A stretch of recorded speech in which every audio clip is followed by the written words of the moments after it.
I spent 2 years in prison for my sister.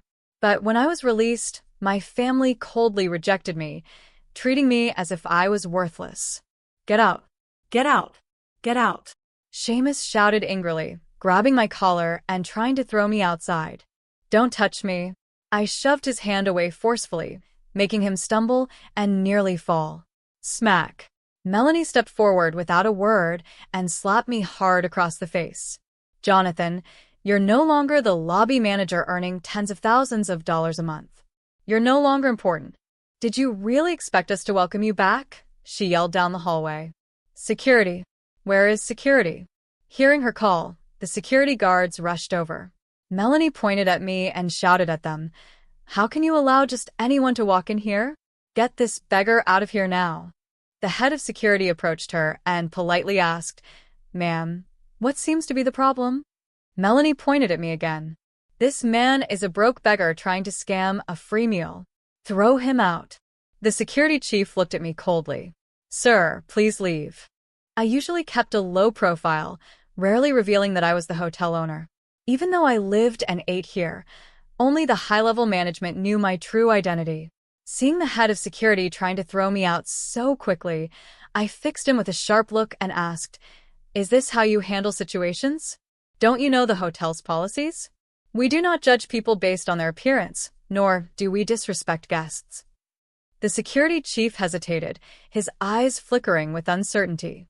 He looked at me uneasily, not daring to speak. Seamus, noticing his hesitation, grew anxious. Don't let him fool you. He's just a broke ex-con. Kick him out. Sorry, sir, but we don't remove guests without a valid reason. The security chief firmly refused Seamus' demand. This is ridiculous. What kind of security are you?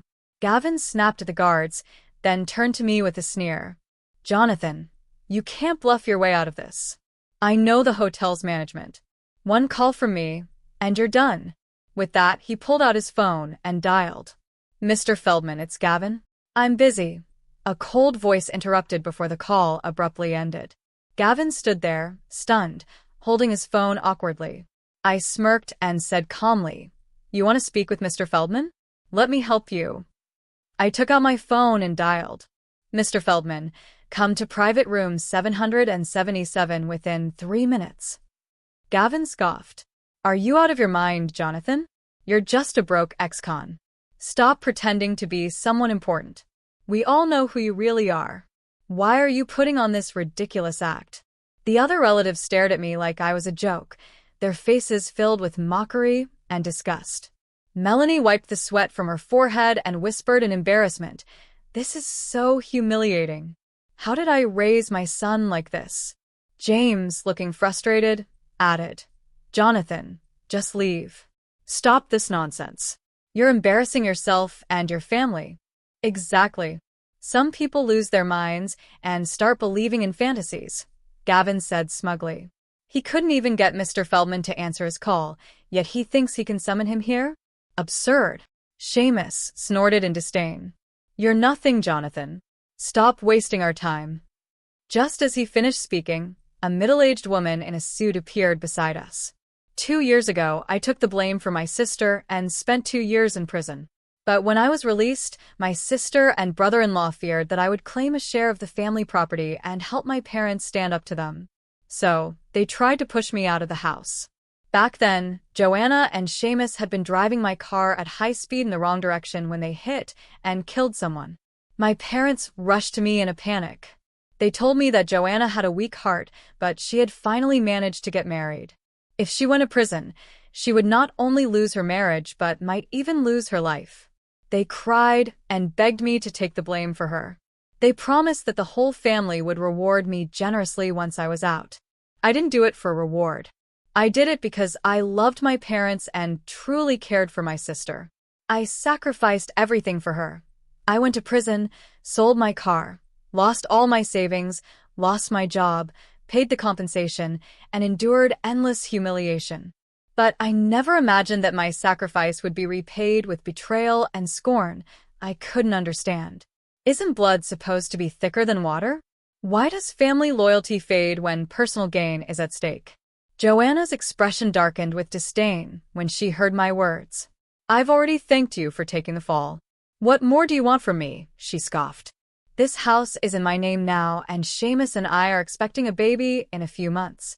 There's not enough space for you. You need to move out. We can't afford to support someone who does nothing. To her, my 2 years in prison were barely worth a simple thank you. Asking for anything more made me seem unreasonable. Melanie chimed in. Nino, don't you get it? A man's duty is to marry and provide for his family, not to rely on them. We were hoping to find you a decent wife to give you some stability, but as an ex-convict, no woman will want you.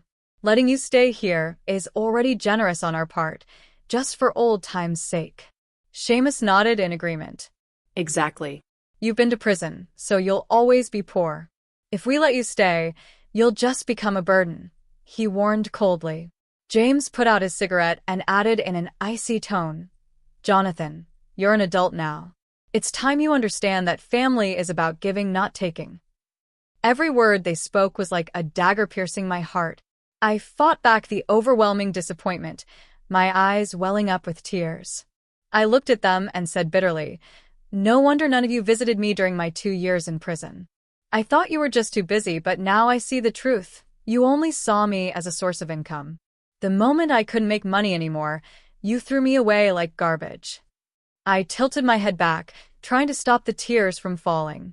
Then I asked, so you're all determined to kick me out today? Yes, Seamus answered without hesitation. Melanie, Joanna, and James all had the same firm expression. There was no room for negotiation. Their eyes held no love, no warmth, only cold rejection. I nodded, my heart breaking. Fine. As you wish. From today onward, we are done. I hope you don't regret this. At last, I saw them for what they truly were. These people I longed for during my 2 years in prison were not worth my sacrifice. The $100 million I once planned to share with them? It would remain mine. Without another word, I walked out of that heartless home.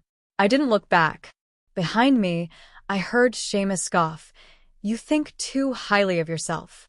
What do we have to lose by cutting ties with a broke ex-con like you?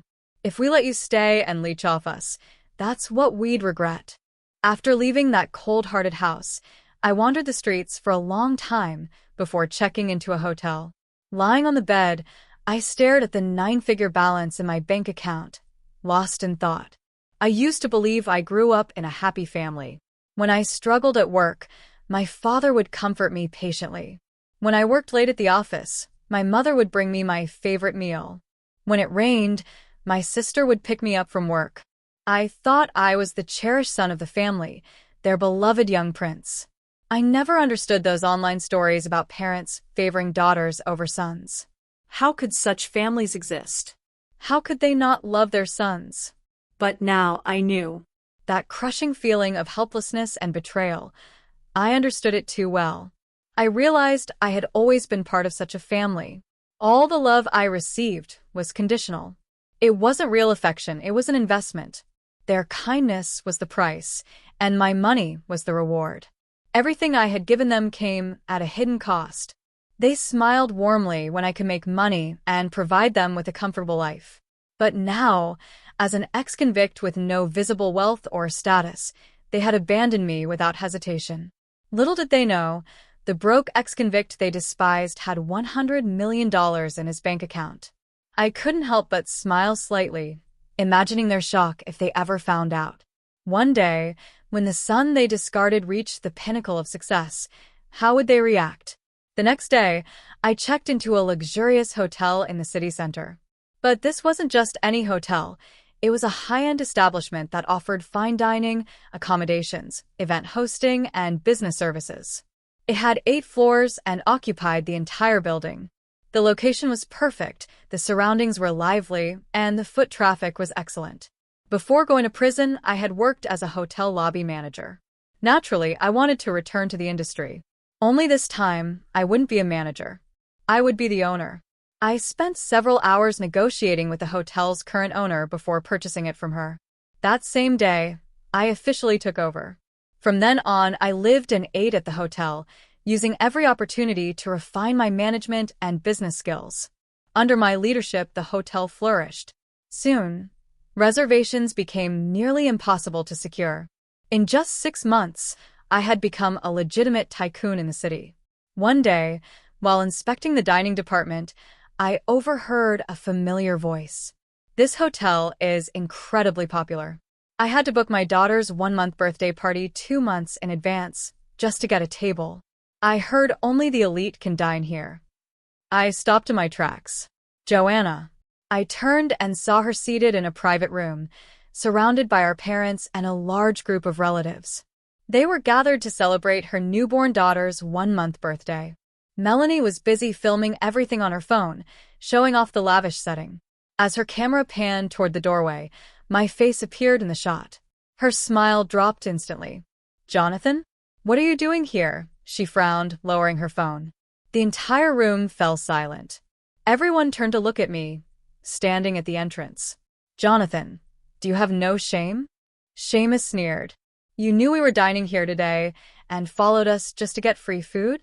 He marched up to me, his expression full of disgust. I met his gaze calmly. "Who said I'm here for food? Then why are you here?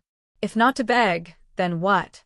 This is an exclusive establishment meant for the wealthy and powerful. If you're hungry, go dig through the trash outside. That's where you belong." Joanna scoffed, crossing her arms. The other relatives glared at me, their faces twisted with contempt, as if I were some filthy stray dog who had wandered in. Joanna added, "Jonathan, when you said you wanted to cut ties with us, I thought you had some dignity. But now, you're reduced to stalking us for a free meal? How pathetic." Before I could respond, James chimed in.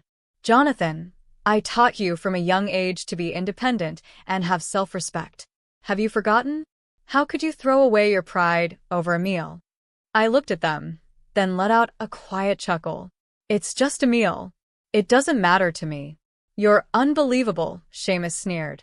"As if a broke ex-con like you could ever afford to eat here, even if you worked your whole life."